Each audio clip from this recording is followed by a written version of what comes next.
Baik Ustaz, kalau ada orang kebetulan punya kelebihan di hadapan saya, jabatannya lebih bagus, fisiknya lebih sempurna, secara materi lebih mapan, lebih pintar, apa yang saya harus lakukan?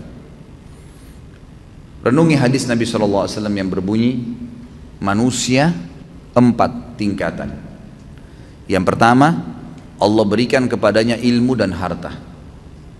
Luar biasa, sudah cerdas, gagah, pinter, gitu kan? Kemudian kaya raya.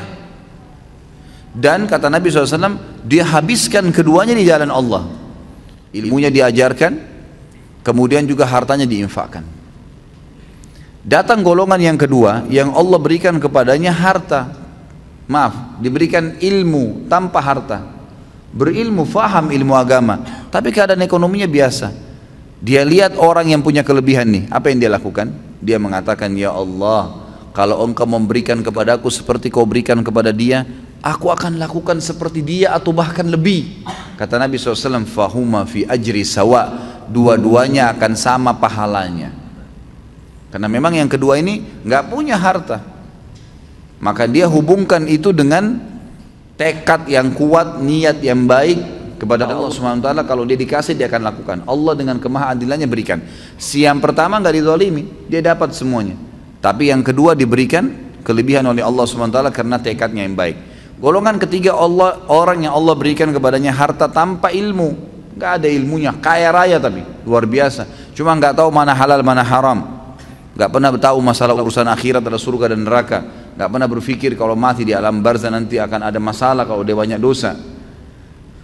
Diberikan, dihabiskan hartanya di jalan kemaksiatan kepada Allah, bangun diskotik, bar, sibuk dengan itu. Kemudian datang golongan keempat, ini yang luar biasa, ya.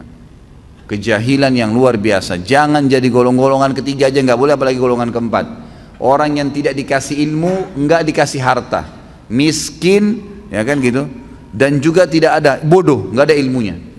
Yang dia jadikan tolak ukur bukan golongan pertama sama kedua, tapi golongan ketiga. Orang kaya raya yang bangun hotel sana sini banyak kemaksiatannya, diskotik dan seterusnya. Orang-orang yang banyak tiap hari bermaksiat kepada Allah SWT, lalu dia bilang, kalau saya punya harta seperti dia, saya akan buat yang sama. Maka kata Nabi SAW, fahuma fi wazri sawa. Ini orang ini sama-sama dosanya. Rugi nggak kira-kira? Udah miskin di pinggir jalan, rumahnya sudah gubuk, nggak ada ilmunya, bodoh. Kemudian di sebelah gubuknya ada orang bangun hotel atau diskotik, keluar pakai mobil Mercy, tiap hari mabuk, berzina, gonta-ganti pasangan. Lalu dia bilang, coba saya kaya seperti dia, saya akan buat sama. Lalu kita yang di gubuk itu sudah susah hidupnya, dikasih dosa yang sama dengan dia, kita nggak lakukan, padahal tekadnya maunya seperti itu. Maka ini kata Nabi SAW, fahuma fi wazri sawa, ini sama dosanya.